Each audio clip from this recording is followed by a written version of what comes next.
You've heard of evil. You've seen what it looks like, the dictators, the criminals, the corruption. But what if I told you that the most terrifying force in our world isn't evil? What if it's stupidity? Not the kind we laugh at, not the kind we associate with ignorance or bad grades, but a darker, more systemic stupidity, one that infects entire societies quietly, blindly, and makes evil unstoppable. This was a haunting observation of Dietrich Bonhoeffer, a German theologian and philosopher executed by the Nazis in 1945. As he watched people around him blindly accept lies, follow orders, and participate in horrors without question, he reached a conclusion so disturbing, so quietly powerful, that most people have never heard it. He called it the theory of stupidity. To understand it, we need to go back, not just to Bonhoeffer's Germany, but into a deeper reflection on how power, thought, and group behavior interact. Because Bonhoeffer wasn't warning us about dumb people. He was warning us about something far more insidious, a kind of collective blindness where ordinary people become instruments of destruction without even realizing it. And yes, it's still happening. Dietrich Bonhoeffer wasn't just a religious man. He was a resistor, a spy, a deep thinker, and eventually a martyr. During the rise of the Nazi regime, he could have stayed silent. He could have kept preaching in safety. But he didn't. He spoke out. He resisted. And ultimately, he paid the price with his life. What made Bonhoeffer's writing so powerful wasn't just his bravery. It was his clarity. While others tried to explain the rise of fascism through politics or economics, Bonhoeffer looked inward into the human psyche. What he found was unsettling. Stupidity is a more dangerous enemy of the good than malice. Let that sink in. Not malice, not hatred, not evil intentions, but stupidity. And here's where it gets terrifying. Bonhoeffer didn't define stupidity as a lack of intelligence. He wasn't talking about IQ scores or education levels. In fact, many of the people carrying out Nazi policies were highly educated. No, he saw stupidity as something deeper, almost like a psychological disease. He noticed that when people become part of a group, especially one manipulated by propaganda or fear, they lose their ability to think critically. They surrender judgment. They stop asking questions. They stop thinking for themselves. When people become part of a group, he wrote, they give up their inner independence and become tools. And this is where stupidity becomes dangerous, because a stupid person, in Bonhoeffer's terms, isn't aware of their condition. They're not aware that they become a conduit for someone else's will. They believe they're right. They feel morally justified. And worst of all, you can't reason with them. It's not ignorance. It's not lack of data. It's a lack of will to think. And this, Bonhoeffer believed, is how societies collapse. Not because of a few evil leaders, but because millions of well-meaning people stop thinking and start obeying. Now you might ask, why is stupidity more dangerous than evil? Here's Bonhoeffer's chilling answer. Against stupidity, we are defenseless. You can expose evil. You can fight it, because evil knows it's evil. But stupidity, it believes it's virtuous. It justifies itself with slogans, emotion, group loyalty. It wears a mask of morality and marches forward with confidence. Try to debate it, it ignores facts. Try to warn it, it mocks you. Try to stop it, and it multiplies because the group protects itself. This is a terrifying core of Bonhoeffer's theory. Evil can be isolated, but stupidity spreads like a virus. Now look at today's world. Social media, tribal politics, echo chambers. We live in a time where people don't just disagree. They refuse to listen. Opinions become identities. Facts become optional. Outrage becomes a currency. And underneath it all, Bonhoeffer's theory is more alive than ever. We're not dealing with a lack of information. We're dealing with a lack of thinking. People don't pause to reflect. They repost. They react. They follow. And in doing so, they surrender their minds to someone else's narrative. Bonhoeffer would look at this and say, this is what I warned you about. So the real question is, how do you fight a force that doesn't know it's a threat?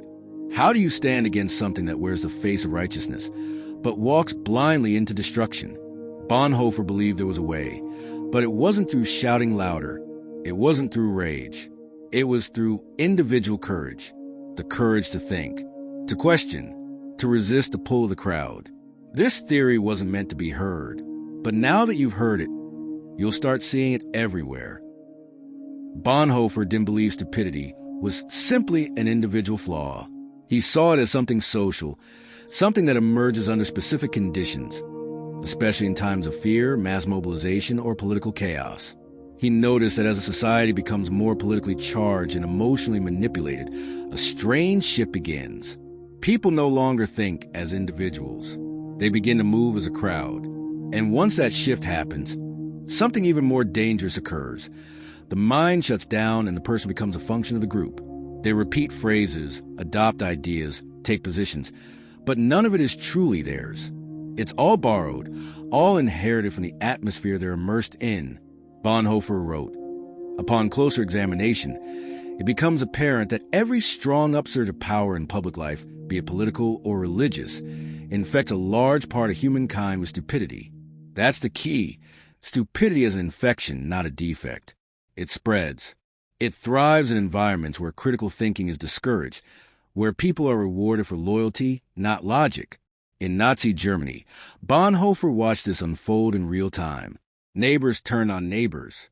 Friends became informants. Intelligent people, some of them scholars and clergy, began repeating propaganda as if it were sacred truth, not because they were evil, but because they had surrendered their will to a larger narrative. They had become what he called tools of a system that relied on their blindness. And this wasn't just a German problem. It was and still is a human problem. Look around today. The tools may have changed, but the mechanism remains.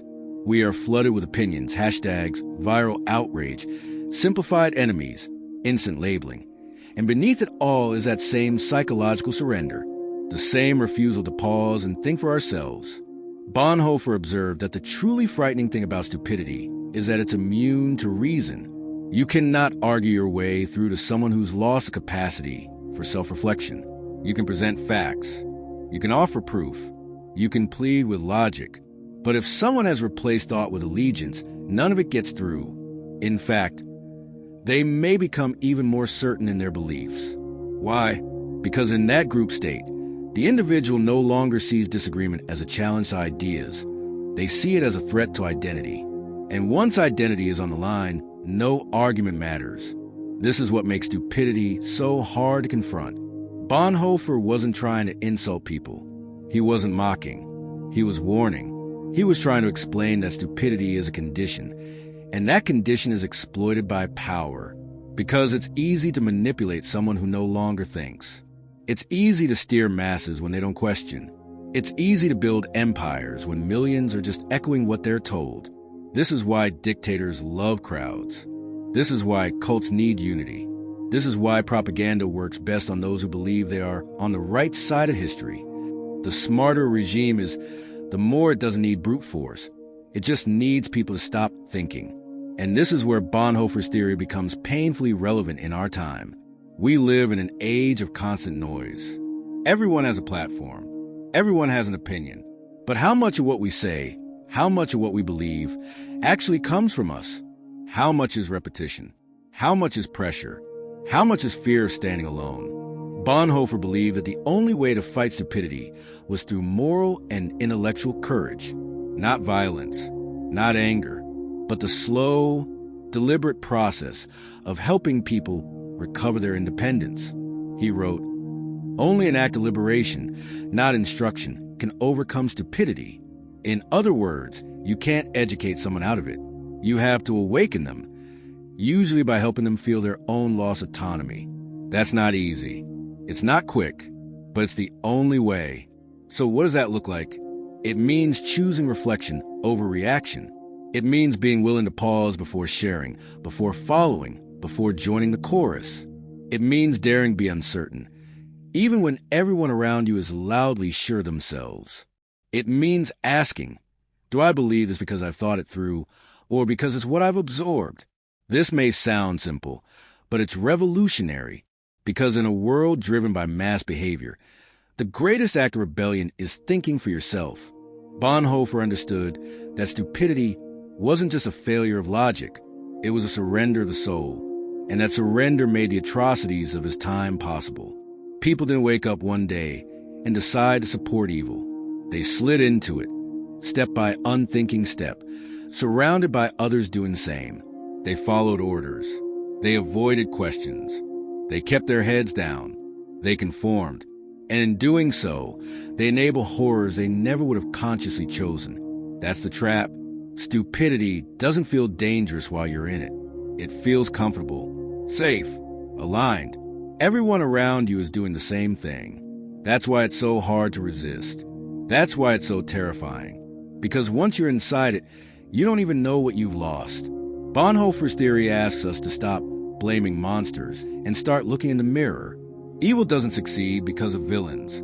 It succeeds because of silent crowds, nodding heads, obedient mouths. It succeeds because of people who never ask, "Why am I doing this?" or "Is this right?" He wasn't saying people are dumb. He was saying people are vulnerable. And power knows that. He was saying that the true battlefield is not out there. It's inside each of us, every day, in the moments when we choose whether to think or to follow. This is not just philosophy. It's survival. Because when stupidity becomes normalized, society becomes fragile. When thoughtlessness is rewarded, truth becomes dangerous. And when truth becomes dangerous, freedom isn't far behind. Bonhoeffer didn't leave us in despair. He wasn't just diagnosing a sickness. He was pointing toward a cure. But it wasn't easy. He knew that defeating stupidity meant more than exposing lies or shouting truths. It meant building a society where people were encouraged to think, to question, to reflect, even when it's uncomfortable, especially when it's uncomfortable. That kind of thinking begins with personal responsibility. Bonhoeffer believed that freedom doesn't come from being allowed to do whatever we want. It comes from thinking clearly, choosing consciously, and acting from our deepest values, not from the pressures of the group. He saw intelligence as a gift, but critical thinking as a discipline. Something you build, not something you're born with. And in a world where media, politics, and culture constantly push us to react instead of reflect, that discipline becomes revolutionary. It means teaching people not what to think, but how to think. It means creating space for real dialogue, even with people who disagree with us. It means resisting the comfort of certainty and the rush of outrage. It means asking better questions and listening for answers that may challenge us. Bonhoeffer believed that true resistance begins with the courage to be alone in your thinking, to say, "I see what everyone else is doing, but I'm going to pause. I'm going to think for myself." And yes, that's hard. It's isolating, sometimes even dangerous. He knew that personally. He paid for it with his life. But even in prison, even facing execution, Bonhoeffer never gave in to the mental surrender that defines stupidity. He kept thinking. He kept writing. He kept warning. And maybe that's the most powerful thing about his theory. It didn't come from a university or a think tank. It came from a man watching the world collapse, trying desperately to understand why good people were doing unthinkable things. His answer was not that people were evil, but that people had stopped thinking. And when that happens, evil doesn't need to work very hard. Now look at us today. We live in the most connected era in history, yet we're more polarized than ever. We have access to endless knowledge, but we're drowning in misinformation. We talk more, listen less, and mistake volume for truth. And every time we let slogans replace understanding or group loyalty replace personal judgment, we drift closer to the condition Bonhoeffer feared. Every time we choose convenience over curiosity or anger over nuance, we risk becoming part of that quiet, terrifying force, not evil, but stupid in the deepest philosophical sense. And no one is immune. Intelligence is not a shield. Education is not a guarantee. What protects us is vigilance, the daily decision to be awake in our thinking. That means challenging our own beliefs, not just others.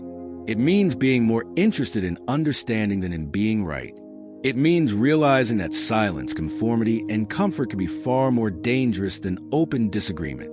Bonhoeffer's warning is not just for governments or history books. It's for you and for me, and for every moment we face the choice to either ask hard questions or fall in line. His theory may sound dark, but in truth, it's a call to wake up, a call to reclaim our minds from whatever forces try to steal them, be it politics, media, peer pressure, or fear. He believed that once a person begins to think clearly again, even in private, even in isolation, they become a threat to the system that thrives on stupidity. They become, in his words, free. And that's the final, terrifying truth. Stupidity only wins when we allow it. But the moment we choose to think, truly think, we begin to break its grip.